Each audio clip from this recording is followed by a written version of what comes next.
자, 보시죠. 1절에서는 개념 정의를 하고 있습니다. 우리가 사회과학 또는 이제 과학적인 인식을 할 때 가장 중요한 것이 개념을 정확하게 define 하는 겁니다. define이라는 말의 뜻을 여러분들이 알고 있는지 모르겠어요.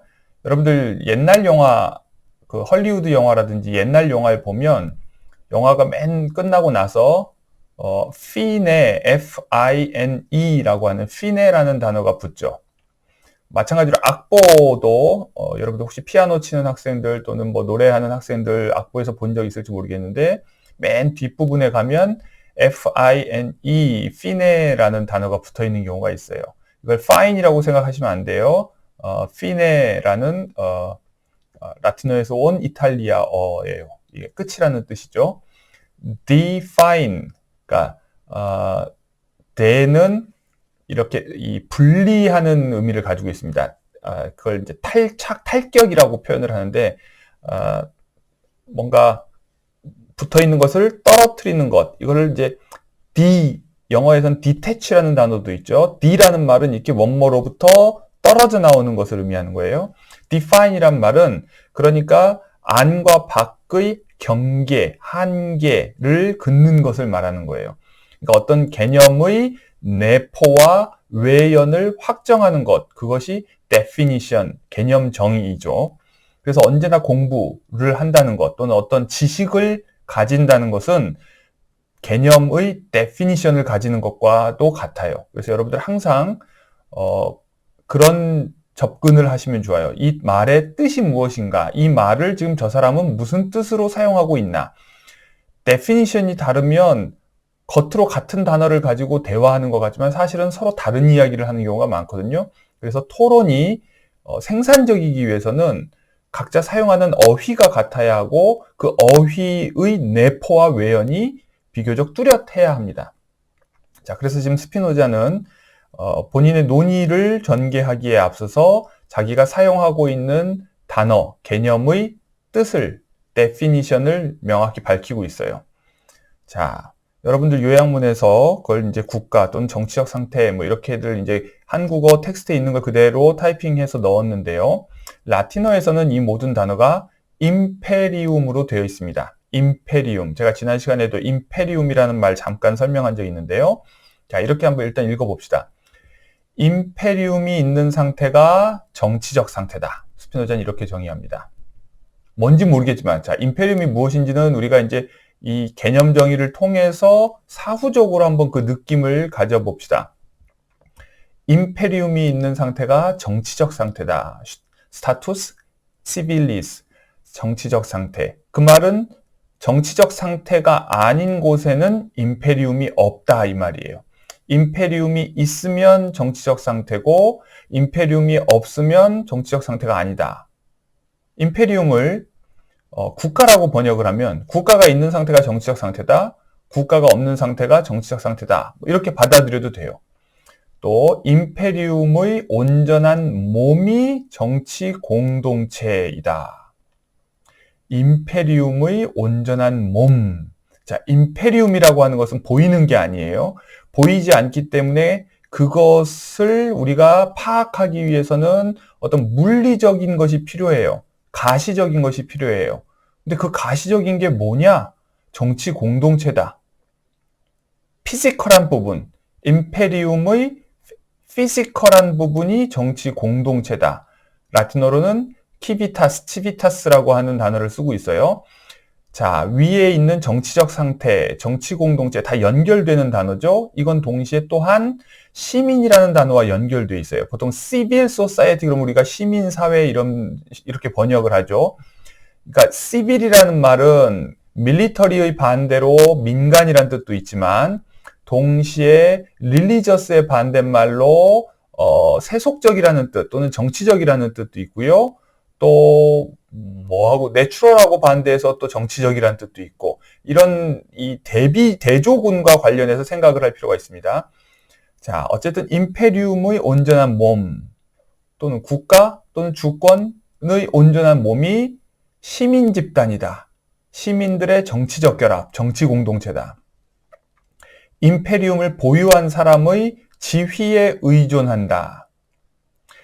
임페리움을 보유한 사람의 지휘에 의존하는 임페리움의 공통 업무가 공적인 일이다. 이렇게 스피노자는 정의하고 있습니다. 자, 임페리움을 그래서 일부러 원어를 노출을 해봤어요. 이것은 국가라고 번역될 수도 있고 지배라고 번역될 수도 있고 주권이라고도 번역될 수 있고 매우 복합적인 의미를 가지고 있어요. 명령권이라는 걸 의미할 수도 있고요. 자, 그래서 어쨌든 다시 이런 다의적인 것을 염두에 두고서 읽어봅시다. 임페리움이 있는 상태가 정치적 상태다. 임페리움의 온전한 몸이 시민 집단, 곧 정치 공동체다. 임페리움을 보유한 사람, 명령권, 주권을 보유한 사람의 지휘에 의존하는 임페리움의 공통 업무가 레스 푸블리카이다. 이렇게 정의하고 있어요. 레스 푸블리카라는 말은 여기에서 리퍼블릭이라는 영어 단어가 나왔어요. 우리는 리퍼블릭 그럼 그냥 공화국 이렇게 그냥 사전의 첫 번째 단어 뜻으로 알고 외워서 그냥 그렇게 사용하고 있지만 이 말은 원래 레스와 푸블리카 두 개의 단어의 결합이에요. 레스는 the thing, 어떤 것, 사물, 뭐 이런 뜻이고요. 푸블리카는 public, 공적이란 얘기예요. 그러니까 공적인 것, 동시에 공적인 재산, 공공의 것, 뭐 이런 것을 의미해요. 그래서 그것이 합쳐져서 레스푸블리카, 리퍼블릭, 공화국 이렇게 우리에게 전달된 거죠. 그러니까 대한민국은 민주공화국이라고 할 때의 리퍼블릭이라는 말의 뜻도 곰곰이 얘기하면 그 나라가 모두의 것이란 얘기예요. 공공의 재산이란 얘기예요. 왕의 재산이거나 어떤 특정 계급의 재산이 아니라 모두의 재산이라는 거예요. 그러니까 이 모두의 재산은 누군가가 사사롭게 처분해서는 안 되죠. 어디까지나 공적인 데에 활용되어야 되는 거예요. 이게 레스푸블리카가 가지고 있는 의미예요. 그런 면에서 뭐 좀 뜬금없이 새는 이야기일 수 있는데 우리나라를 대한민국을 민주공화국이라고 규정해 놓고서 이른바 우리나라의 토지를 공개념화한다든지 또는 뭐랄까요 경제민주화 조항이 있는데 그것이 무슨 사회주의적이라거나 뭐 이러면서 비판하는 논의는 사실 다 엉뚱한 소리일 수 있어요. 왜냐하면 기본적으로 민주공화국이라고 얘기하는 것은 나라가 누구의 것이 아니라 어떤 부자나 가난한 자나 어떤 특정 집단의 것이 아니라 모두의 것이라는 뜻을 가지고 있거든요. 그러니까 공공의 이익을 위해서 그것은 얼마든지 이용될 수 있고 그것을 위해 사인들의 이익 추구는 제한될 수 있는 것은 그 개념으로부터 이미 전제되는 거죠. 자, 스피노자가 이렇게 국가를 또는 임페리움을 정의하고 있다. 주권을 보유한 사람의 지휘에 의존하는 국가의 공통 업무가 곧 공화국이다. 또는 레스푸블리카다. 공공의 일이다. 이렇게 이야기하고 있어요. 자, 그 다음으로 이제 스피노자가 중요한 명제를 제시합니다. 첫 번째 명제 살펴보시죠. 임페리움, 국가 또는 최고 권력. 자, 이 두 말을 동의어로 쓰고 있습니다. 스피노자가 또는 곧 이렇게 뭐랄까요 연결 접사를 붙이면 그거는 그 앞과 뒤가 동의어라는 뜻이에요. 예를 들어 신 곧 자연 이렇게 얘기하면 신은 곧 자연이고 자연은 곧 신이다 이런 이야기예요. 국가 또는 최고 권력 이 말은 임페리움이라는 건 다른 말로 해서 우리가 주권으로도 번역을 했듯이 최고의 권력이란 뜻이에요. 국가가 곧 최고 권력이란 얘기예요. 그 말은 뒤집어서 얘기하면 국가 바깥에는 최고 권력이 없다는 얘기예요. 무슨 말인지 알겠죠? 이 책에서 스피노자가 반복해서 얘기하듯이 국가가 최고 권력이란 얘기는 국가 바깥의 제국, 이른바 옛날로 치면 신성 로마 제국이라든지 이런 식의 국민국가 바깥에 있는 제국적 권력의 존재를 인정하지 않는 것이기도 하지만 동시에 교황의 권력도 인정하지 않는 거예요.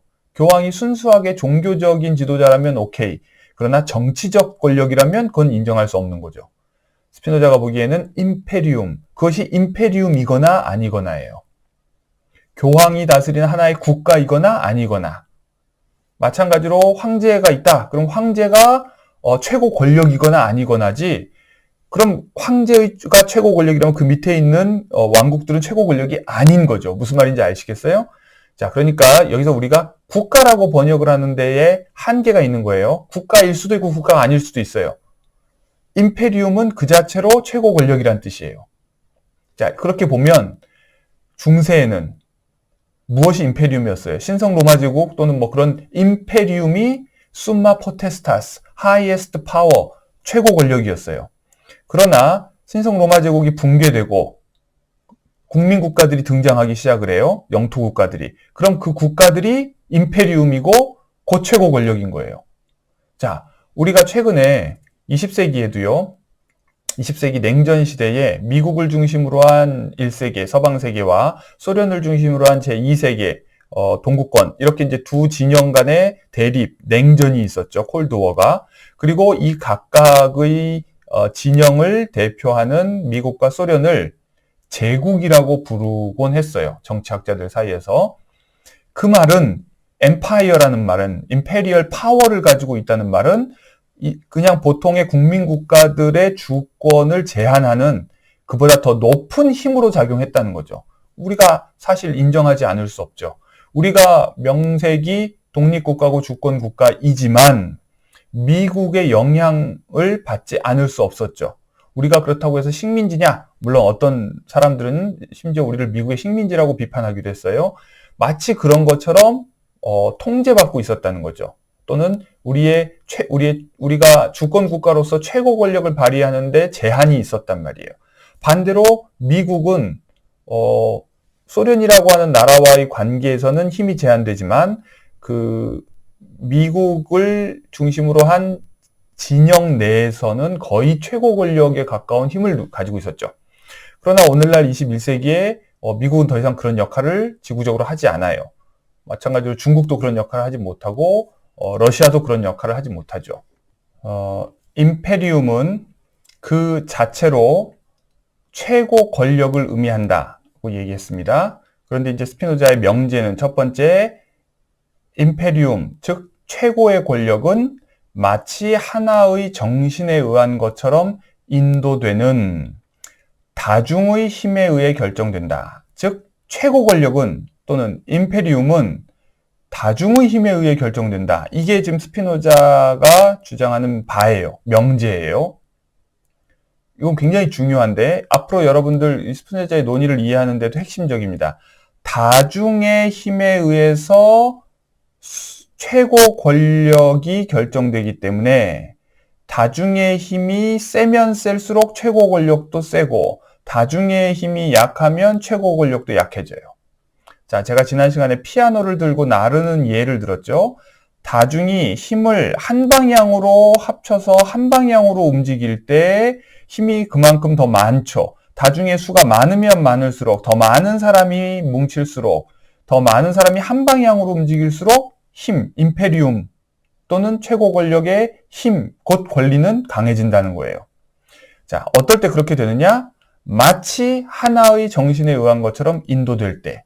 자, 그렇게 임페리움은 작동해야 된다는 거예요.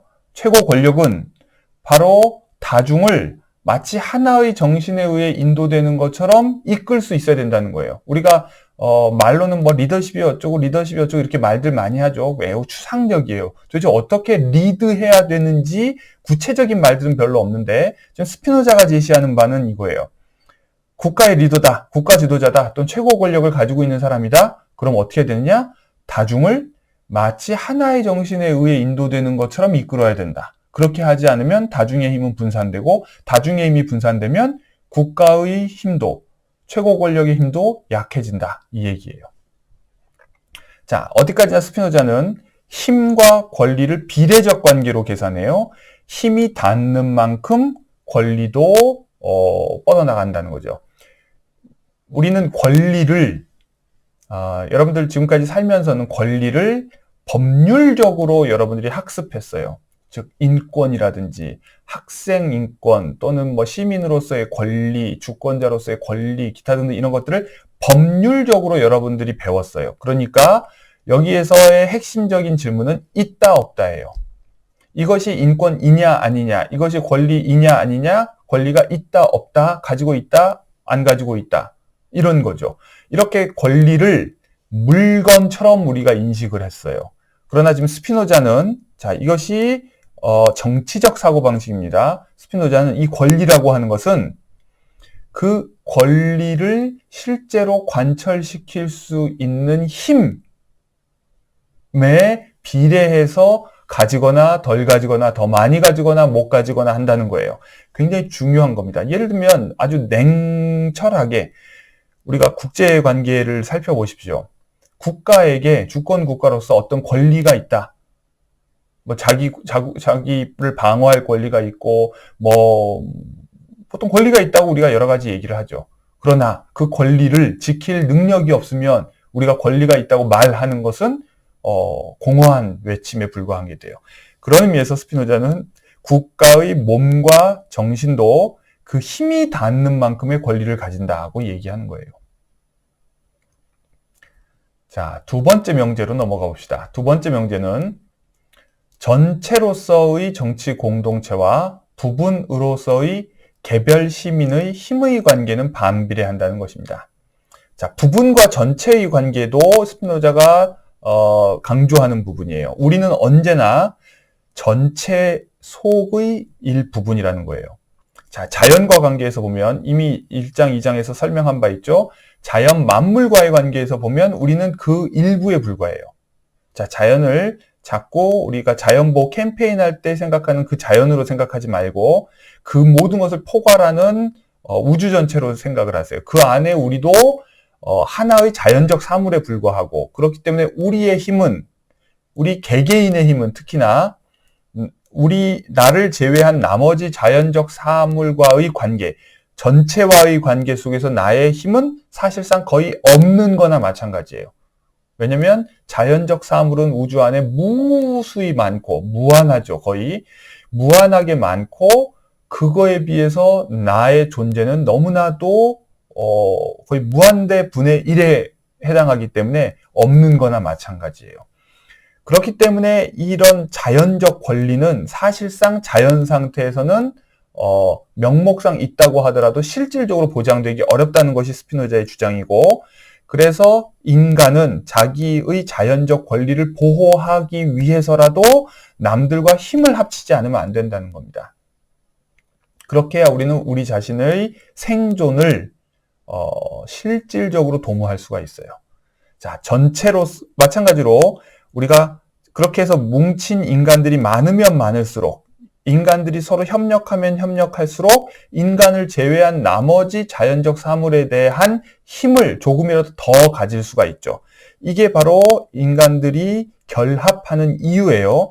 그런데 그렇게 해서 결합한 전체, 이 결합한 전체를 전체로 봤을 때, 정치 공동체를 하나의 전체로 봤을 때 그 속의 일부인 나 한 사람, 즉 국민 한 사람, 시민 한 사람인 공진성의 힘은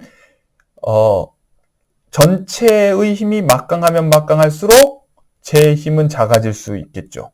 자, 이 전체의 힘은 어떨 때 더 커질까요? 수가 늘어나면 늘어날수록 커질 수 있고, 그리고 단결하면 단결할수록 커질 수 있죠. 하나의 정신에 의해서 움직이는 것처럼 움직일 때 커지겠죠. 즉 우리가 하나의 동일한 법을 가지고 있는 정치 공동체인데 그 법을 잘 지키면 지킬수록 전체의 힘은 강해지고 부분의 힘은 약해지는 거예요. 자, 모든 사람이 법을 잘 지킬 때 범법자는 강하게 응징될 거고, 범법자가 그 전체의 응징하는 힘에 저항할 가능성은 줄어들 거예요. 반대로 이 공동체의 구성원들이 법을 하찮게 여기고 우습게 여기고 다들 어기려고만 한다. 그러면 하나의 정신에 의해서 움직이는 것처럼 단결되는 것이 아니죠. 그러면 이 공동체가 해체되겠죠. 그러면 그럴수록 각자가 가지고 있는 힘들이 더 늘어나겠죠. 그리고 각자가 누릴 수 있는 권리는 늘어날 테고. 자, 정치 공동체의 권리와 그 안에 속해 있는 개인의 권리는 그런 의미에서 반비례한다는 거예요. 아시겠죠? 자, 이 동일한 논리가 국제사회에서 국가들 간의 동맹이 더 많은 동맹이 결합할수록, 그리고 그 동맹이 더 결속이 단단할수록 개별 국가가 지멋대로 할 행동의 가능성은 줄어드는 거예요. 자, 동일한 논리입니다. 이 논리를 정확하게 이해하세요. 명제 1과 2 충분히 이해됐죠? 자, 이제 세 번째 명제입니다.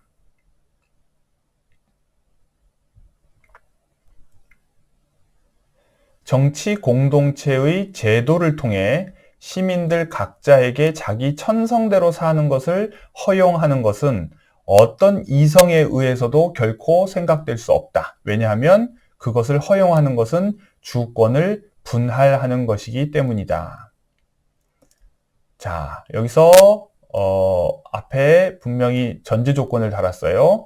법으로, 제도를 통해 네 마음대로 살아라 라고 허용할 수는 없다는 거예요. 뭐냐면 자기 천성대로 사는 것은 자연적 권리예요.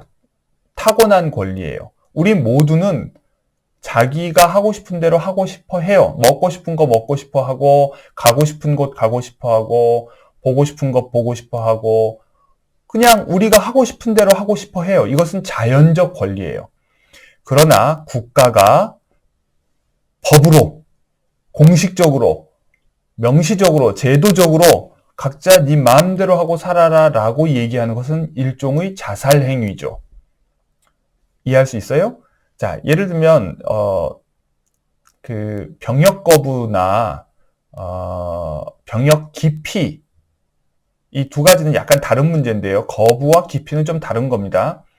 근데 엄밀하게 얘기하면 기피는 이해될 수 있어요. 그냥 무서워서 안 하겠다는 거니까. 난 도저히 무서워서 전쟁터에 갈 수 없다. 그래서 탈영병들 문제가 옛날부터 굉장히 심각했어요. 왜냐면 전쟁터에서 사람들이 전진 앞으로 그러면 이제 앞으로 가야 되는데 무서워서 못 가는 거예요. 그래서 이제 뭐 명령도 듣지 않고 도망가고 탈영병이 생기는 일들이 많았어요. 그러니까 이게 옛날부터 정치학에서 굉장히 고질적인 문제였는데, 무서워서 자기가 총을 도저히 들 수 없고 무서워서 전쟁터에 뛰어들 수 없는 것은 그건 그 사람의 자연적 권리인 거예요. 그러니까 죽지 않으려고 노력하는 것을 우리가 뭐라고 할 수는 없는 거죠. 그런 의미에서 거부와 다르게 기피는 자기가 죽고 싶지 않아서 도망간다면 그걸 어떻게 이해할 수 있는 부분이 있죠. 그러나 국가가 명목적으로 그것을 허용할 수는 없다는 거예요. 무슨 말인지 알겠어요?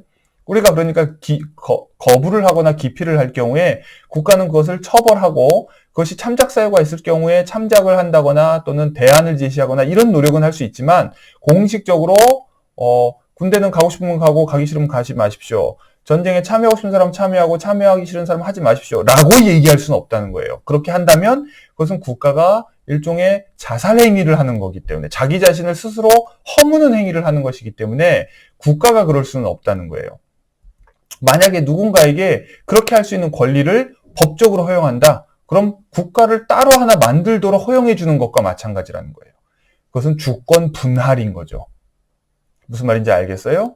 그런 의미에서 논리적으로, 법 논리적으로 국가는, 또는 최고 권력은, 또는 주권은, 임페리움은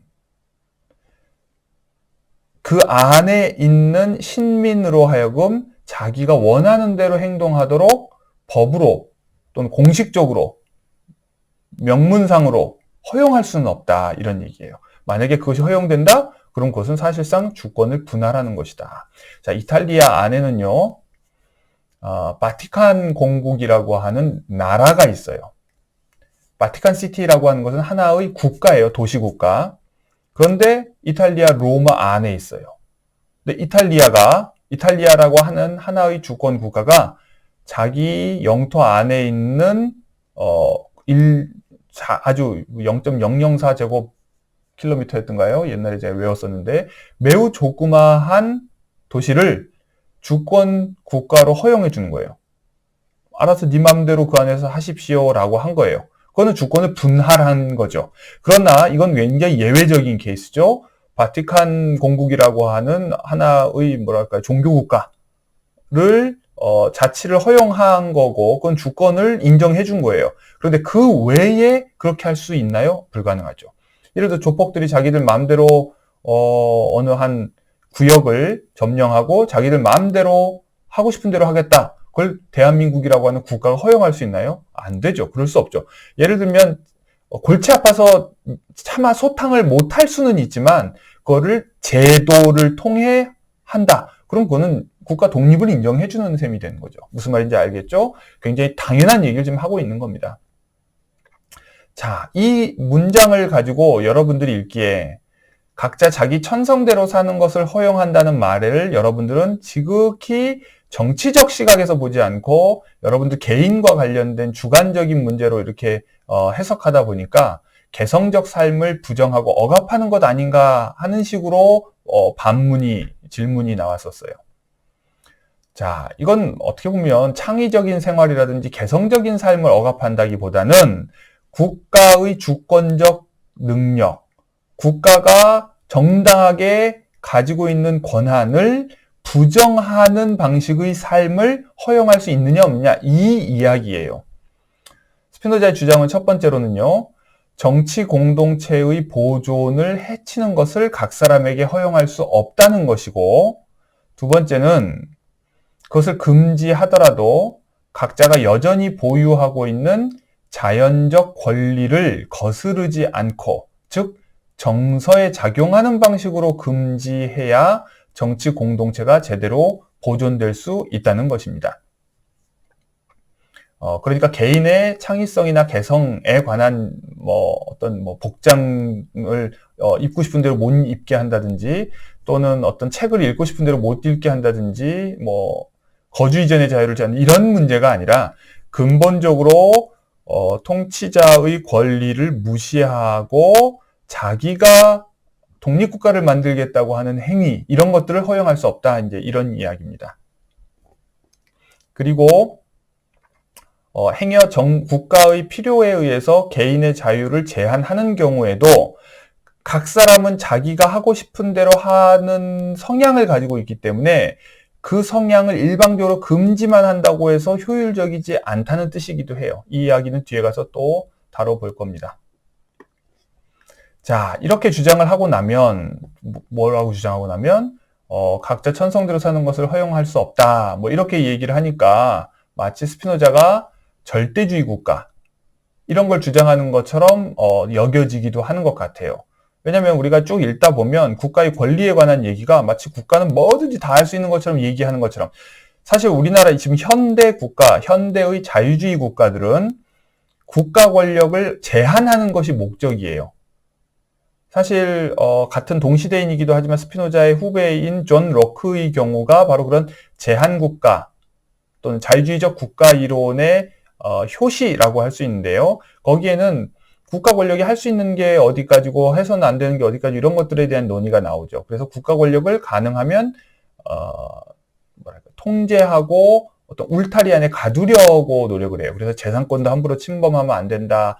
이런 식의 주장들이 많이 나오는 거죠. 그런데 지금 스피노자가 처해 있는 상황은 사람들이 국가를 너무 무시해도 너무 무시하는 상황이었어요.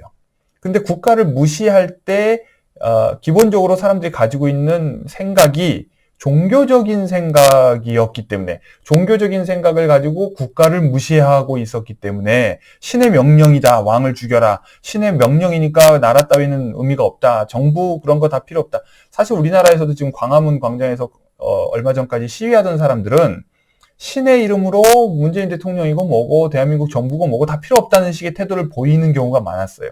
바로 이런 사람들이 넘쳐난다고 생각해 보세요. 그럼 굉장히 우리의 자기 보존이 위태롭죠. 그런데 그렇게 국가를 무시하는 사람들은 그럼 자기 보존을 걱정 안 하는 사람들일까요? 걱정하죠. 똑같이. 근데 그 사람들은 신의 이름으로 무엇이든 하면 죽어도 천당 간다고 믿어버리니까 이게 해결이 잘 안 되는 거죠. 이런 문제가 스피노자가 살던 시대에 있었어요. 그래서 지금 스피노자는 국가의 존재 이유, 국가의 목적, 국가가 정당하게 할 수 있는 것이 무엇인지를 계속 강조하고 있는 거예요. 그러다 보니까 오늘날의 맥락에서 보면 스피노자가 마치 강력한 국가의 권리를 옹호하고 절대주의 국가를 만들려고 하는 것 같은 그런 느낌을 받게 되는데 그렇지는 않습니다. 자, 그래서 신민이 무조건 국가명령에 복종해야 하냐? 이런 질문들 여러분들이 해요. 그런데 언제나 질문은 이런 식으로 하면 이미 함정을 까는 거죠. 뭐냐면 무조건 이렇게 붙이면 무조건이라는 말에 그렇다고 대답하기는 쉽지 않아요. 언제나 모든 것은 조건적이죠. 이 세상에 조건 없이 무엇이다라고 얘기할 수 있는 것들은 거의 없어요. 그런 의미에서 무조건이라는 말을 살짝 넣는다거나 반드시라는 말을 살짝 넣는다든지 언제나 이런 식의 그 전부 인정하는 명제나 전부 부정하는 명제를 집어넣어서 질문을 하는 것은 조금은 비겁한 거예요. 항상 여러분들 편하게 그렇게 할 수도 있지만 그런 표현을 빼고 어떤 조건 하에서 이런 명제가 성립할 수 있는지를 생각하는 습관을 들이는 것이 지적 발전에 도움이 됩니다. 자, 스피노자가 이런 국가의 권리를 옹호하는 데는 일정한 전제가 깔려 있어요. 그건 뭐냐? 우리가 지금 살고 있는 국가 상태, 정치적 상태는 어떤 목적을 가지고서 만든 것이다, 우리가. 뭐냐? 공통의 두려움. 우리 모두가 가지고 있는 common fear죠. 공통의 두려움을 제거하기 위해. 그리고 공통의 비참한 일을 막기 위해. 뭐겠어요? 뭐 짐승들한테 물려 죽는다거나 아니면은 뭐 기근 속에서 굶어 죽는다거나 아니면 서로 싸우다가 죽는다거나 뭐 여러 가지 있죠. 또는 오늘날 같은 경우에 어떤 이런 전염병에 걸려서 다 같이 폐렴으로 죽는다거나 뭐 이런 일들을 막기 위해서 힘을 합칠 필요를 우리가 스스로 느끼는 것이고 그래서 자연스럽게 공통의 규범을 가지고서 우리 자신을 제어하고 통제하고 규제하는 국가 상태, 임페리움, 정치적 상태를 만든다는 거예요. 자, 이 말은 자연스럽게 이렇게 세워진다는 말은 또한 자연스럽게 해체될 수 있음을 가정하는 거예요. 즉, 국가 형성의 자연적 이유가 있다면 그 자연적 이유가 사라지면 해체도 자연스럽게 될 수 있다는 거죠. 이게 중요한 스피노자의 주장이에요. 홉스하고 비교를 우리가 이 수업 시간에 자세하게 할 수는 없지만 동시대인, 선배인 토마스 홉스는 법률주의적으로 또는 형식주의적으로 이런 국가 상태가 한번 만들어졌으면 다시 뒤돌아가지 않기를 바라는 마음에 자, 약속했으면 약속 지키고 이제 끝! 이런 식으로 어떻게 보면 선언을 했다면 스피노자는 언제든지 다시 자연 상태로 돌아갈 수 있으니까 그렇게 되지 않으려면 주의해라 라는 경고를 보내죠. 자, 그렇게 해서 다음과 같은 결론이 나옵니다. 자, 스피노자가 국가에 복종해야 한다. 국가의 권리가 우선되어야 한다고 하는 이유는 바로 다음과 같은 사실입니다. 국가의 명령에 복종하는 것은 각자의 이성의 명령에 반하지 않는다. 왜? 나의 이성도 궁극적으로 나에게 명령하는 것은 무엇이냐? 너 자신을 잘 보존하라는 거죠. 그러니까 국가의 명령에 복종하는 것도 국가는 자, 전제 조건이 뭐예요? 생존하기 위해서 우리가 만들었다는 거예요. 그리고 우리가 생존하기 위해서 필요한 것을 얻기 위해서 공동으로 법을 만들어서 그 법의 규제를 받는다는 거죠. 그러니까 그 국가의 명령, 법에 복종하는 것은 곧 나를 보존하고자 하는 나의 이성의 명령과 전혀 위배되지 않는다는 거죠. 자, 두 번째는 설령 내가 보기에, 내 생각에 나의 이성이 명령하는 바와 어긋나는 것을 국가가 명령하는 것처럼 보일지라도 일단 우리의 판단 문제가 있을 수 있어요. 우리가 잘못 판단할 수도 있어요. 그런 의미에서 우리는 우리의 판단을 무조건 믿는 것이 위험해요. 그러나 우리의 판단이 틀리지 않았다 하더라도, 즉 국가라고 해서 국가의 판단도 사람들이 하는 건데 그 판단에 오류가 왜 없겠어요. 그러나 그 명령을 따를 때 결국 손익을 따져보면 이익이 더 크다. 왜냐하면 그렇게 해서 명령을 따르지 않아서 국가의 힘이 약해지고, 그렇게 해서 외국이 침략해오고, 그래서 국가가 망하고, 그래서 우리가 노예로 팔려간다거나 하면 그 피해가 더 크다는 거죠. 자, 그러니까 단기적으로 내가 국가의 명령으로 인해서 내가 손해보는 것처럼 느껴지는 경우에도 국가를 통해서 내가 보장받는 측면이 훨씬 더 크다, 이 말이에요. 자, 세 번째, 각 사람의 이익에 반하는 것을 명령하는 국가는 결코 지속될 수 없다. 자, 스피노자는 나중에 설명하겠지만 이런 국가 설립과 국가의 붕괴의 자연적 메커니즘을 주장하고 있어요. 그래서 궁극적으로 우리가 나 자신을 보존하기 위해서 국가를 만들어 정치 공동체를 만든 것이기 때문에 결국 나 자신을 보존할 수 없다고 생각하게 된다면, 즉 나의 이익에 궁극적으로 반한다고 믿게 되면 결국 복종하지 않게 될 것이고, 그렇게 해서 복종하지 않게 되면 그 국가는 힘이 약해지고, 그러면 결국 국가는 지속될 수 없을 것이다. 아주 자연스러운 인과적 메커니즘에 관한 이야기를 하고 있을 뿐이지, 이런 메커니즘과 상관없이, 즉 국가의 자연 법칙, 국가의 필연적 법칙과 상관없이 무조건 국가는 중요하고 국가에 복종해야 된다, 이런 이야기를 하고 있는 것은 아니라는 겁니다. 자, 국가의 권리만 이야기하는 것이 아니라 국가의 한계도 스피노자는 분명히 이야기합니다. 국가의 한계, 세 가지를 이야기하고 있는데요. 첫 번째, 이성적 한계가 있습니다. 무슨 뜻이냐면 이성에 근거해 세워지고 인도되는 정치 공동체가 가장 유능하며 가장 자기 권리 아래에 있다. 자, 이성에 근거하고 있다는 말은 결국 자기 보존을 잘한다는 이야기예요. 자, 이건 사실 끊임없이 동의어적으로 사용하고 있습니다. 자기 보존을 잘 못하는데 이성의 명령이 되고 이성적이다, 합리적이다, 이렇게 얘기할 수 없어요. 합리적이라면 그것은 결국 우리의 건강을 유지하는 것이고 우리의 생명을 보존하는 것이고 우리는 점점 완성되어 가야 정상이죠. 이성은 우리의 완성을 추구하지 우리의 파괴를 추구하지 않아요. 마찬가지로 국가 역시 그렇죠. 이성의 근거에서 세워졌다는 얘기는 정치 공동체가 유능하고, 그러니까 남들의 침입을 받지 않고 남들의 명령을 받지 않을 수 있고, 그러니까 독립적이고 자기 권리 아래에 있다, 이 말이에요. 정치 공동체의 권리는 마치 하나의 정신에 의한 것처럼 인도되는 다중의 힘에 의해 결정된다. 아까 얘기했죠? 정신들의 이런 일치는 건강한 이성이 모든 인간에게 유익한 것이라고 가르치는 것을 정치 공동체가 최대로 추구하지 않는 한, 즉 국가를 구성하고 있는 국민들, 시민들, 다중을 어떨 때 하나로 뭉칠까요? 그 사람들에게 이익이 될 때, 그 사람들에게 궁극적으로 자기 보존에 도움이 된다고 믿을 때 그 사람들이 법에 복종하고 하나로 뭉치겠죠. 자, 그렇게 하면 할수록 다중의 힘이 커지고, 그렇게 하면 할수록 국가의 힘이 커져서 동시에 보호할 수 있게 되죠. 그러면 결국 국가는 자기를 보존할 수 있고, 국가가 자기를 보존할 수 있을 때 그 안에 있는 국민들도 자기를 보존할 수 있어요. 건강한 이성이 모든 인간에게 유익한 것이라고 가르치는 것, 그게 바로 국가에 충성하는 것이고, 그 다음에 사람을 분노하게 하지 않는 것이고, 사람들을 건강하게 관리하는 것이고, 사람들을 교육시키는 것이고, 이런 것들이죠. 자, 만약에 반대로 정치 공동체가 그런 것들을 추구하지 않으면, 그러면 사람들의 일치라는 것은 이루어질 수 없겠죠. 다중이 마치 하나의 정신에 의해서 인도되는 것처럼 단결하거나 일치해서 화합하는 것, 조화를 이루는 것, 이런 일은 있을 수 없게 되죠.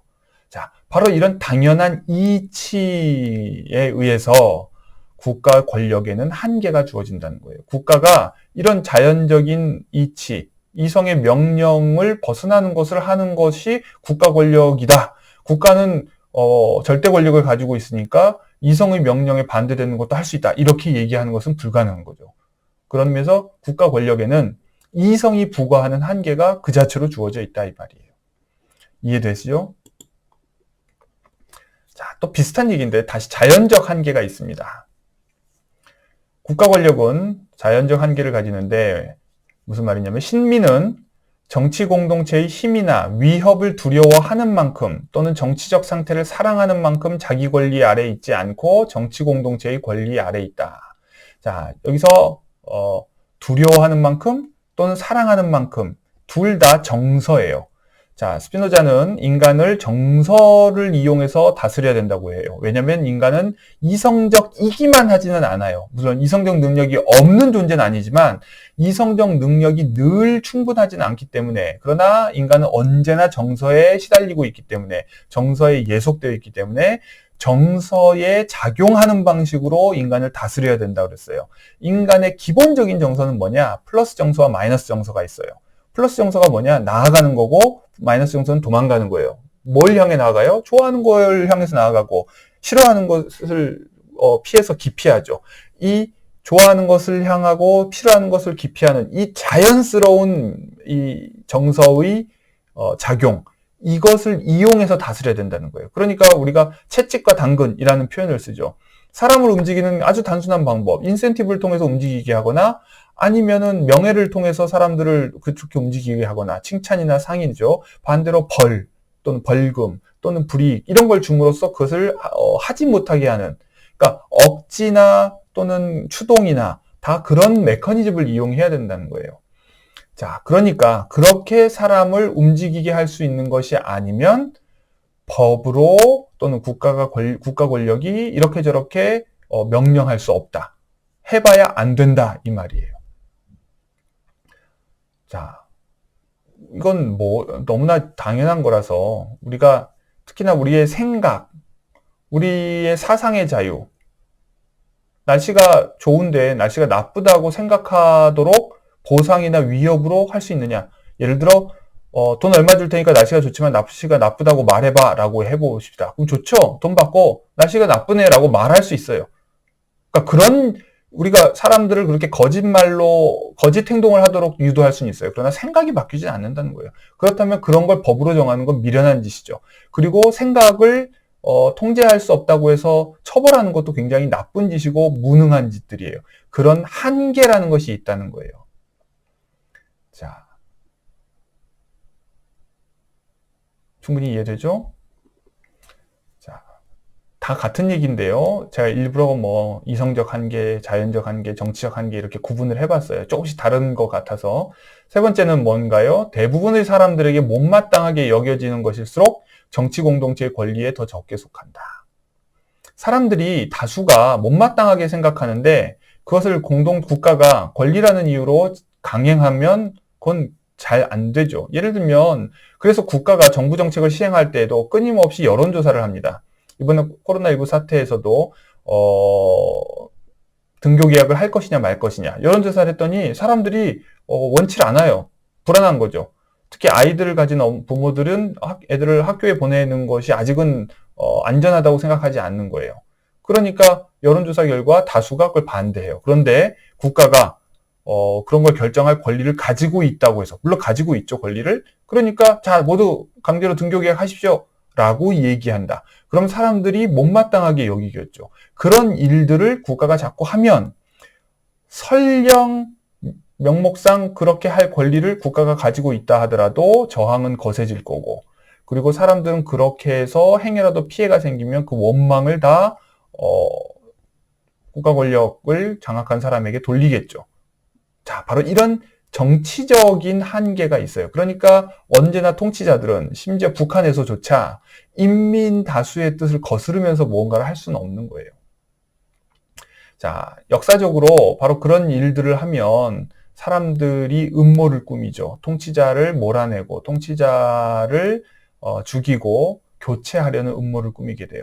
사람들이 하나가 되어 음모를 꾸미는 것은 그것이 두려움 때문이건 공동으로 입은 피해를 되갚으려는 열망에 의해서건 간에 확실히 본성에 의해 그렇게 하도록 이끌린다. 더 많은 사람들이 함께 음모를 꾸밀 이유를 정치 공동체가 제공하면 할수록 그만큼 정치 공동체의 힘과 권리는 확실히 감소한다.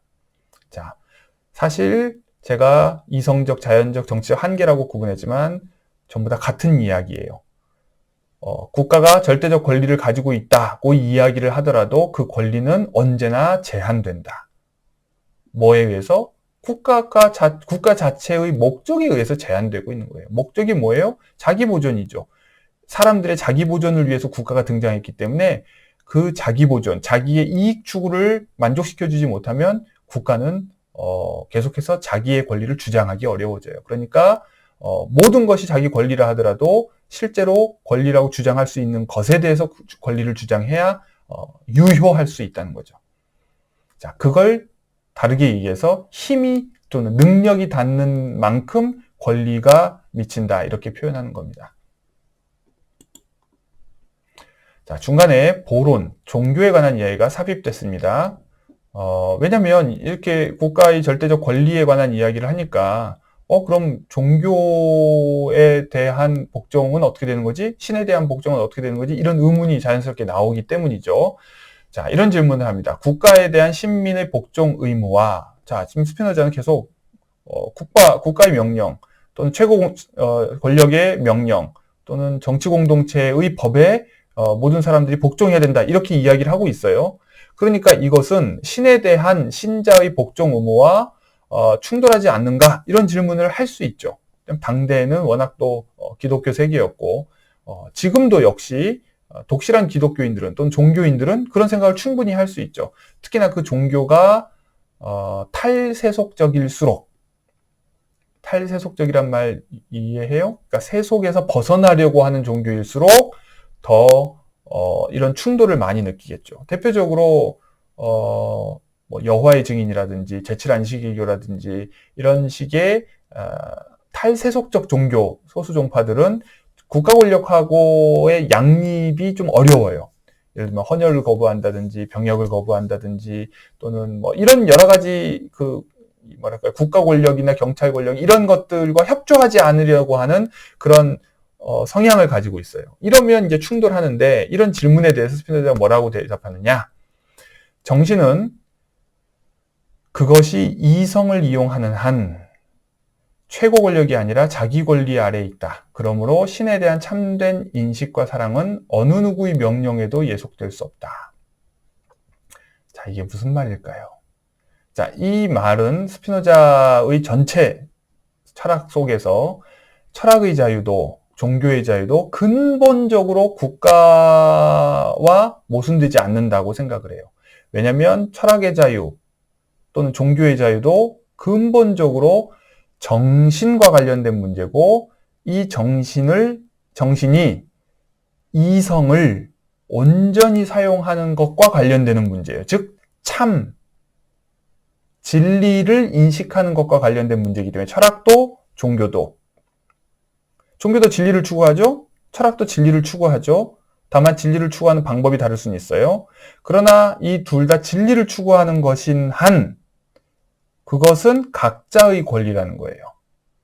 어느 누구도 그것을 간섭할 수 없다는 거예요. 왜? 아까 자연적 한계에 관한 얘기했죠. 뭐냐면 이것은 진리에 대한 추구와 진리를 아는 것은 위협이나 어떤 보상을 통해서 바꿀 수 없는 것이기 때문이에요. 그러니까 이런 것을 법으로 만들어서 지키라고 명령해도 지킬 도리가 없다. 그러니까 그거는 쓸데없는 법이다, 이 얘기예요. 자, 마찬가지로 종교와 철학은 국가와 반대되는 것이 아니라 양립 가능하다. 무슨 말인지 알겠어요? 충돌하지 않아요. 왜냐하면 같은 것을 주장하지 않기 때문에. 철학이나 종교는 진리를 추구하는 것이고, 국가는, 정치 공동체는 진리를 추구하는 것이 아니라 다만 안전을 추구하는 거예요. 평화를 추구하는 거예요. 이 차이를 아시겠어요? 자, 스피노자는 내면 종교와 외면 종교를 구분합니다. 이건 이제 굉장히 중요한 문제인데요. 오늘날도 여전히 자, 최근에 한 1, 2주 전에 이런 논쟁이 있었어요. 코로나19가 확산되고 또는 뭐 대구 신천지교회에서 대규모로 감염자가 나오고 또 서울에 있는 수도권에 있는 개신교회에서도 어떤 집단 감염 사태가 벌어진 적이 있어요. 그래서 이제 자치단체가 행정명령을 발동해서 못 모이게 했어요. 모이는 경우에도 방역 수칙을 다 지켜가면서 참가자 이름도 적고 뭐 몇 미터씩 떨어져서 앉아야 되고 어쩌고저쩌고 이런 식으로 다 이제 규정을 했어요. 그리고 행여라도 환자가 발생하면 뭐 문을 닫고 더 이상 못 모이게 한다든지 그랬는데, 바로 이런 식의 행정명령을 거부하면서 예배의 자유니까 간섭하지 말아야 된다고 주장하는 사람들이 있었어요. 그래서 예배를 강행했죠. 자, 이런 경우 자, 스피노자는 이것이 그럼 종교 탄압이냐? 그 사람들은 그렇게 주장하죠. 그러나 스피노자가 보기에는 그것은 종교 탄압이 아니라는 거예요. 마찬가지로 우리나라 대한민국 정부의 입장도 그것은 종교 탄압이 아니라는 거예요. 왜냐하면 금지하는 것은 어떤 신체적인 접촉이지 정신적인 예배가 아니라는 거예요. 이해돼요? 우리는 예배라는 말을 모호하게 쓰고 있는데요. 자, 예배 보러 간다 또는 뭐 예배당 이런 표현을 쓰듯이 예배를 외형적인 것으로 사용해요. 그러나 이 두 가지가 다르다는 거예요. 예배라는 말은 쿨투스, 컬처의 어원이 되는 쿨투스, 숭배, 경배 뭐 이런 표현이 있는데요. 우리가 겉으로 볼 수 있는 예배도 있지만 볼 수 없는 예배, 보이지 않는 예배, 비저블한 것도 있지만 인비저블한 게 있어요. 바로 보이지 않는 예배가 종교의 본질이고 보이는 예배는 사실 비본질적이라는 거예요. 예를 들면 저 어렸을 때는 이렇게 배웠어요. 자, 손 모으고 눈 감고 머리 숙이고 이렇게 그렇게 안 하면 안 되는 것처럼. 그런데 손 모으고 눈 감고 머리 숙이지 않으면 기도가 아닌가요? 자, 이런 외형을 우리가 어렸을 때 배우기는 하지만 이 외형은 본질은 아니고 비본질적인 거예요. 손을 모을 수도 있고 손을 안 모을 수도 있고 눈을 감을 수도 있고 안 감을 수도 있고 고개를 숙일 수도 있고 안 숙일 수도 있고.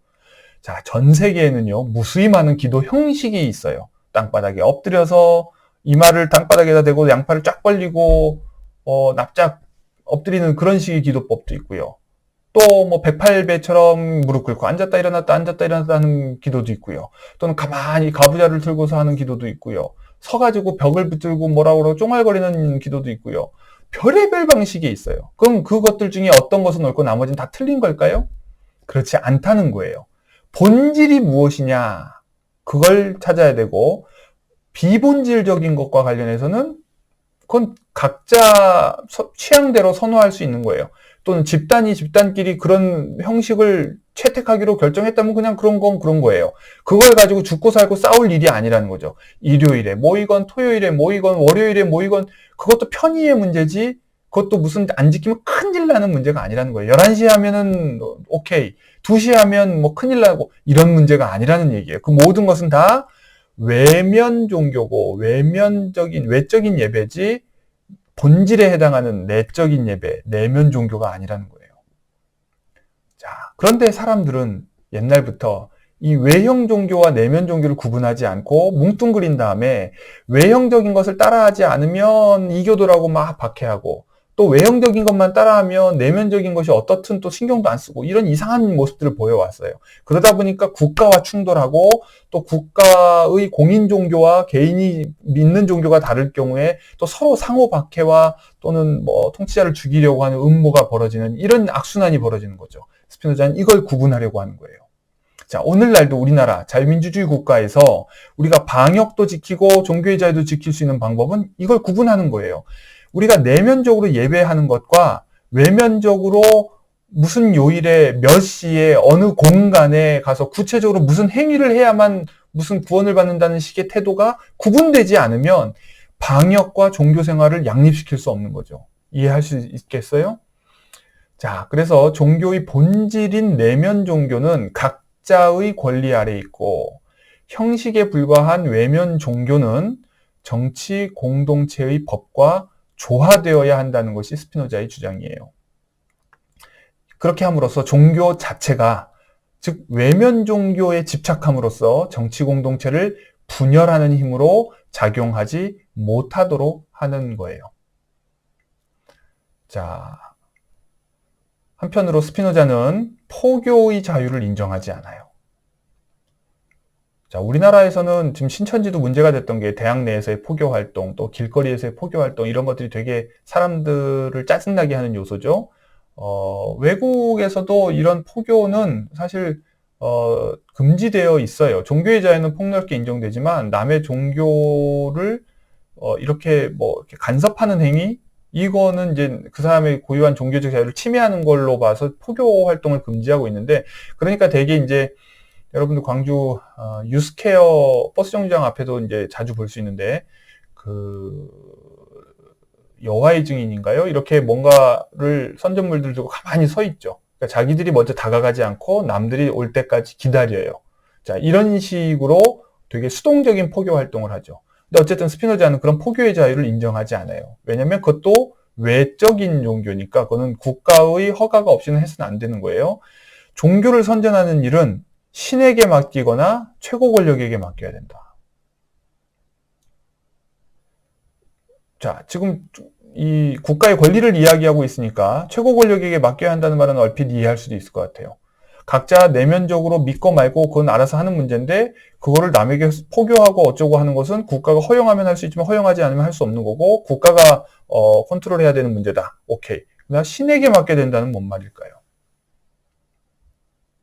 이게 이제 스피노자의 자연주의적인 철학의 표현인데 어떤 사람이 신으로부터 명령을 받았다고 믿고 죽음도 불사하면서 포교를 하면 막을 도리가 없다는 얘기예요.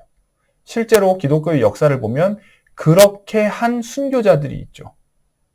죽음도 두렵지 않다는데 사자굴에 갇혀서 뭐 사자들과 함께 지내기도 뭐 무섭지 않고 그래도 자기는 할 말을 해야겠고 자기는 복음을 전해야겠다는데 그렇게 되면 언터처블한 거죠. 어떻게 해볼 도리가 없는 거예요. 그러면 이미 국가의 권한 바깥에 있게 되는 거예요.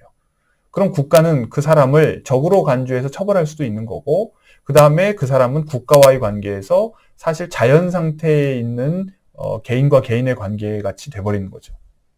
그러나 본인이 스스로 그렇게 하겠다고 할 때 어떻게 할 방법은 없다. 이 얘기입니다.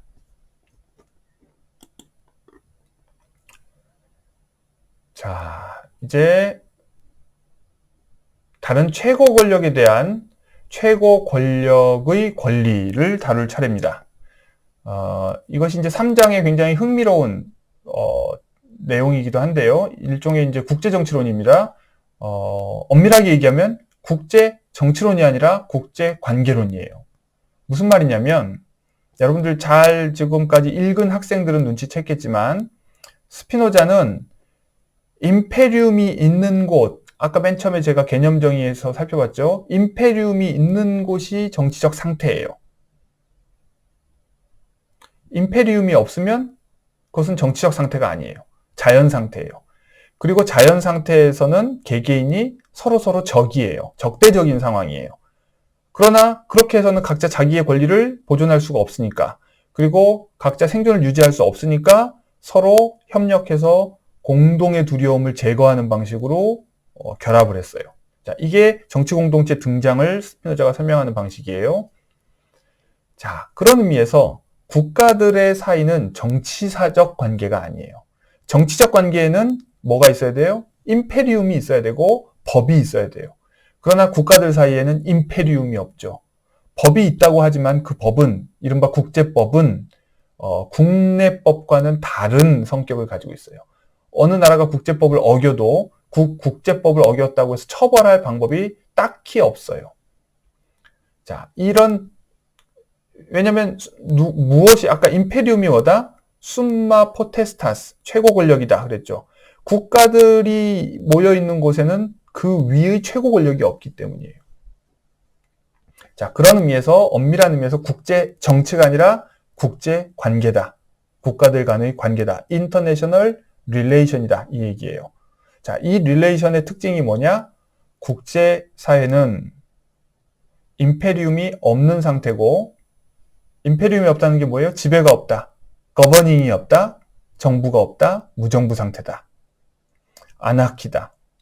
그러니까 개판 5분 전이다? 그런 건 아니죠. 자, 아나키 상태는 곧 전쟁 상태냐? 홉스는 그렇게 생각했어요. 홉스는 자연 상태는 곧 무정부 상태고 그러니까 전쟁 상태다. 이렇게 얘기했어요. 만인에 대한 투쟁의 상태다. 이렇게 얘기했어요. 그러나 스피노자가 볼 때 국가들의 상태가 곧 전쟁 상태인 것은 아니에요.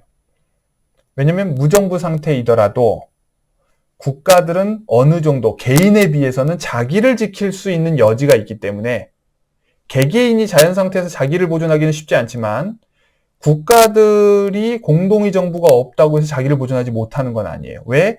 그 안에 있는 국민들을 최대한 힘을 동원함으로써 자기를 지킬 방어력을 갖출 수가 있죠. 전쟁은 일어나지만 국가가 쉽게 사라지진 않아요. 쉽게 죽진 않아요. 자, 그렇기 때문에 우리가 국제사회를 곧 전쟁 상태라고 얘기할 수는 없어요. 비정치적인 상태인 것은 맞죠. 임페리움이 없기 때문에. 그런 면에서 준정치적 상태라고 할 수 있겠고 준전시 상태라고 얘기할 수 있겠어요. 자, 바로 이런 특징을 보여주는 것이 뭐냐? 바로 동맹이냐 아니냐라는 식의 분류예요.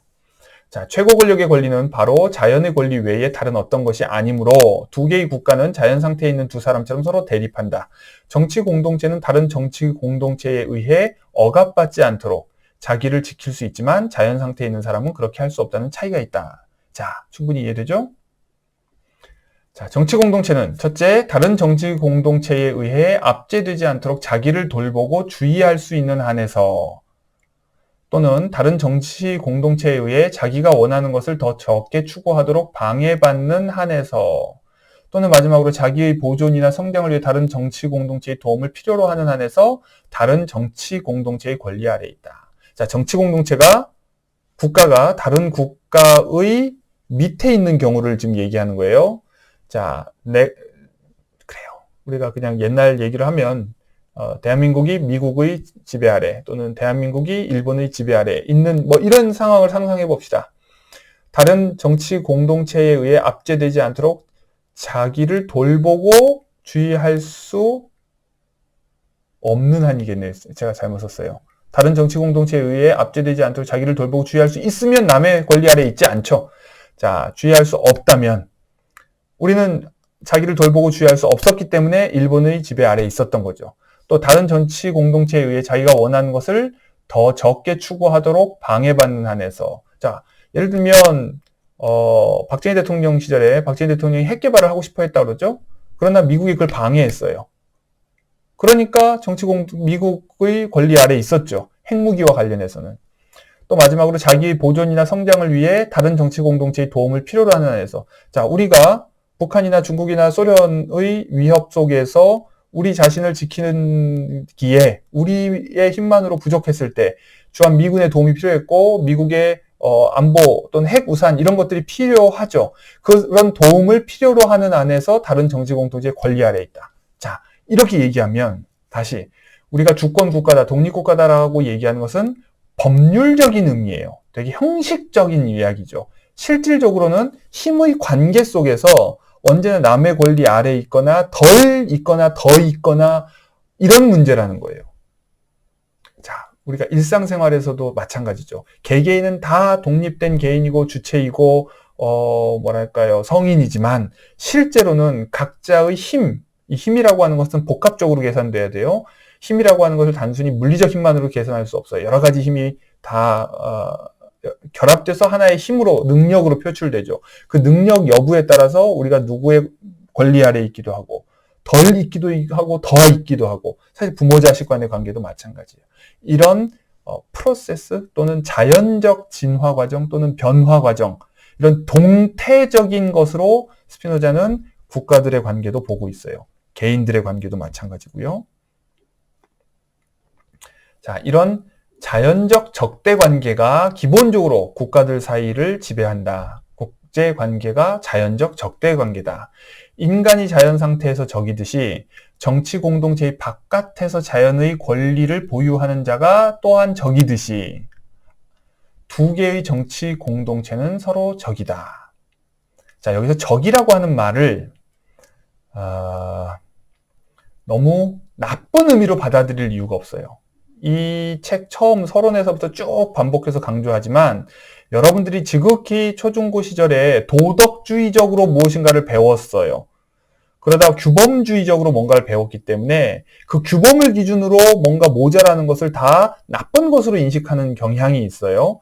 그러나 우리가 그 규범이라고 하는 것을 빼고 생각하고 현실 그 자체를 인정하면 그 현실 그 자체는 나쁜 것도 아니고 좋은 것도 아니에요. 그냥 그런 거예요.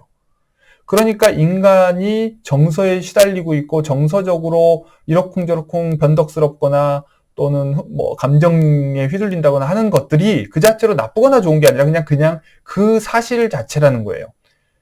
인간이 어리석은 것도 마찬가지로 그런 거고요. 그러니까 국가들의 관계가 서로 적대적인 것, 그것이 나쁘거나 좋은 것이 아니라 그냥 사실 그 자체예요. 무슨 말인지 아시겠죠? 그러니까 이 적대 관계라고 하는 말을 어떤 윤리 도덕적인 관점에서 부정적으로 판단하지 마시길 바랍니다. 자, 중요한 것은 그것은 불편할 수 있어요. 그럼 그 불편함을 어떻게 해소할 것이냐, 그것을 생각해내야 되는 거죠.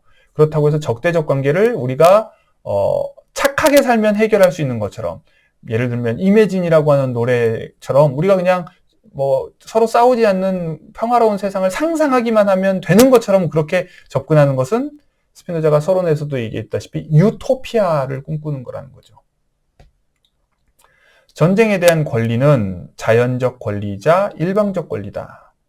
자, 자연적 권리, 개개인이 타고난 권리로 자기를 지키기 위해서 무력을 사용할 수밖에 없을 때 사용하는 것이 자연적 권리이듯이, 국가가 자기를 지키기 위해서 또는 자기를 보존하기 위해서 필요하다고 생각하면 전쟁을 선포하고 공격하는 것, 이것 또한 자연적 권리라는 거예요. 그리고 이것은 어디까지나 내가 그냥 결정하면 되기 때문에 이것은 일방적 권리예요. 그러나 그렇게 해서 시작된 싸움을 멈추는 것은 서로 공격의 의지를 거두어야만 하기 때문에 평화에 대한 권리는 일종의 양자 간의 권리. 자, 여기서 제가 일종의 정치적 권리라고 불렀어요. 즉 자연적 권리는 아니에요. 그러나 국가가 보장해주는 온전한 정치적 권리도 아니에요. 그러나 a kind of, a sort of 정치적 권리라고 볼 수 있는 거죠. 동맹이 지속되는 한, 평화조약이 유지되는 한, 서로 평화조약을 깨지 않는 한, 그런 의미에서 이 권리는 양자가 다 의지를 가지고 있을 때에만 유지되는 공동의 권리예요. 일방적 권리가 아니라 내 의지만 있으면 되는 게 아니라 상대방의 의지도 있어야 되니까 공동의 권리라는 거죠. 그래서 이런 평화에 대한 권리를 공동으로 보유한 공동체, 정치 공동체들 둘, 셋, 넷, 다섯, 여섯, 이들을 동맹이라고 부른다. 그러나 동맹은 인간들이 공동의 법을 만들어서 결합한 정치 공동체와는 다르다는 거예요. 이거 굉장히 중요한 문제입니다. 왜냐하면 인간들이 공동의 법을 만들어서 법의 지배를 받는 이 정치 공동체는 한 번 만들어지면 쉽게 깨지지 않아요. 왜? 이 정치 공동체의 수가 많으면 많을수록 한 사람의 일탈 행위는 쉽게 통제되고, 그리고 한 사람이 그것을 이롭다고 느끼지 않고 탈퇴하겠다고 해도 그냥 그 사람만 쫓겨나거나 감옥에 gat히거나 그냥 무시되는 걸로 유지가 되죠. 그래서 이 정치 공동체는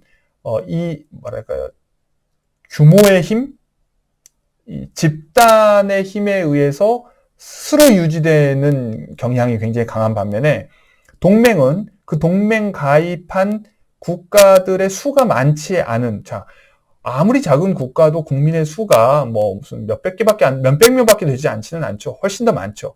그렇기 때문에 그것은 사사로운 개개인이 만족스럽지 않고 탈퇴하겠다고 한다고 해서 해체되지 않아요. 그러나 동맹은 수가 크면 클수록 해체되기가 어렵겠지만, 동시에 아무리 동맹에 가입한 국가들의 수가 많다 하더라도 여전히 한두 국가가 탈퇴할 경우에, 의지를 거둘 경우에 힘이 약해질 가능성은 있고, 더 나아가서 개개의 국가가 자기를 스스로 지킬 수 있는 가능성이 이 국가 상태 안에서의 개인 또는 자연 상태 안에서의 개인보다는 훨씬 크기 때문에 동맹은 상대적으로 덜 안정적이에요. 자, 스테이빌리티의 측면에서 봤을 때 정치 공동체는 상대적으로 안정적이라면 동맹은 훨씬 덜 안정적이죠. 자, 기억하세요. 동맹조약은 정치 공동체가 가지고 있는 법과는 다른 거예요. 법은 범법자가 있다고 해서 법의 효력이 사라지는 것은 아니에요. 왜냐하면 여전히 다수가 지키기 때문에, 여전히 다수가 그 필요성을 인정하기 때문에. 그래서 우리나라에 끊임없이 범죄자가 나타나더라도 그렇다고 해서 법의 효력이 사라지진 않지만, 동맹은, 조약은 조약 체결의 당사자가 체결 당시에 동의했던 원인이 더 이상 유효하지 않다고 느끼면 금방 사라지는 거죠. 동맹조약은 조약 체결의 원인이 있는 동안에만 확고하게 유지된다. 각 정치 공동체는 언제든지 원할 때 조약을 해소할 수 있다. 상황이 바뀌면 조약 체결의 합리성도 바뀐다. 자, 우리나라 한미 FTA 체결을 보세요. 처음 노무현 정부 때 체결했어요. 각자 공통의 상황이 있었어요. 자유무역을 더 활성화할 필요가 있었어요. 그렇게 해서 양자 간에 자유무역 협정을 체결했죠. 원인이 있었어요. 그러나 시간이 지났어요. 그러니까 미국이 정권이 바뀌고 또는 상황이 바뀌니까 재협상 하자는 거예요. 우리도 좋다. 재협상 하자. 상황이 바뀌었으니까. 그래서 다시 바뀐 상황에서 각자 또 서로 이해관계가 맞는 한에서 재협상을 했어요. 자, 이번에도 또 재협상 하자고 그래요. 우리는 그걸 재협상을 하거나 깨거나 각자의 필요가 있는 동안에만 조약이라고 하는 것은 유지되는 거죠. 자, 동맹을 맺은 정치 공동체들 각각은 자기의 유익을 추구할 권리를 보유하며 할 수 있는 한 두려움 바깥에 있으려고, 즉 자립하려고 노력하는 거죠. 그러므로 자기 권리 아래에 있으려고 노력하며 다른 정치 공동체가 더 강하게 발전하지 못하도록 방해하려고 노력한다. 왜? 힘의 관계라고 하는 것은 항상 상대적인 것이기 때문에 미국의 힘이 강해지면 소련의 힘은 상대적으로 약해지는 거고 소련의 힘이 강해지면 미국의 힘은 상대적으로 약해지는 거예요. 또 마찬가지로 1세기 내에서도 일본이나 독일의 힘이 강해지면 미국의 힘은 상대적으로 약해지는 거고, 자, 동북아시아에서도요, 일본의 힘이 강해지면 상대적으로 중국의 힘이나 한국의 힘이 약해지는 거고, 한국의 힘이 강해지면, 그러니까 남북한의 통일을 주변국들이 별로 원하지 않죠. 한반도에 통일 국가가 등장해서 힘이 더 강해지면 일본의 힘은 상대적으로 약해지는 거고, 중국의 힘이나 러시아의 힘도 상대적으로 약해지는 거죠. 바로 이런 관계가 있기 때문에 자기의 권리를 보존하고 더 키우고 싶어하는, 자기의 존재를 보존하고 싶어하고 안전하게 지키고 싶어하는 모든 정치 공동체는 본성적으로 이웃 국가들을 더 강하게 발전하지 못하도록 방해하려고 노력한다는 거예요. 그리고 일시적으로 힘의 관계가 기울어서 누구의 권리 아래에 있다 하더라도 가능한 대로 빨리 벗어나고 싶고, 우리나라 역시 마찬가지 아니겠어요? 그러므로 자기 유익을 추구할 권리를 다 가지고 있다, 이 얘기예요. 매우 로지컬하죠. 자, 이 매우 로지컬한 것을 스피노자는 마치 수학 문제 풀듯이 전제로부터 명제를 제시하고 논증을 하는 방식으로, 그리고 개인과 관련해서, 그리고 국가들의 관계와 관련해서 이렇게 쭉 논의를 전개하고 있습니다. 이 이론, 이치, 논리를 정확하게 이해하면 이해하기 어렵지 않아요. 자, 이것이 바로 부분과 전체의 관계죠. 그냥 한번 읽어보는 걸로 끝내겠습니다. 함께 평화조약을 체결하는 정치 공동체의 수가 많을수록 그만큼 더 적게 각각의 정치 공동체는 나머지 정치 공동체들이 두려워해야 할 대상이 된다. 달리 말하면 그만큼 각각의 정치 공동체는 전쟁을 일으킬 능력을 더 적게 가지게 된다. 반대로 각각의 정치 공동체는 그만큼 평화의 조건들을 지키도록 더 많이 구성된다. 즉 그만큼 더 적게 자기의 권리 아래에 있게 된다. 그리고 그만큼 더 많이 함께 조약을 체결한 정치 공동체들의 공동의 의지에 자기 자신을 맞추도록 구속된다. 자, 동맹 질서와 관련된 이야기예요. 동맹 질서 안의 일종의 준 정치적 관계, 힘의 관계에 따른 권리의 증강, 비례적인 증강, 이 얘기죠. 자, 충분히 이해했을 거라고 생각하고요. 3장 강의는 여기서 마치겠습니다. 다음 시간에 제 4장 살펴보겠습니다. 수고했습니다.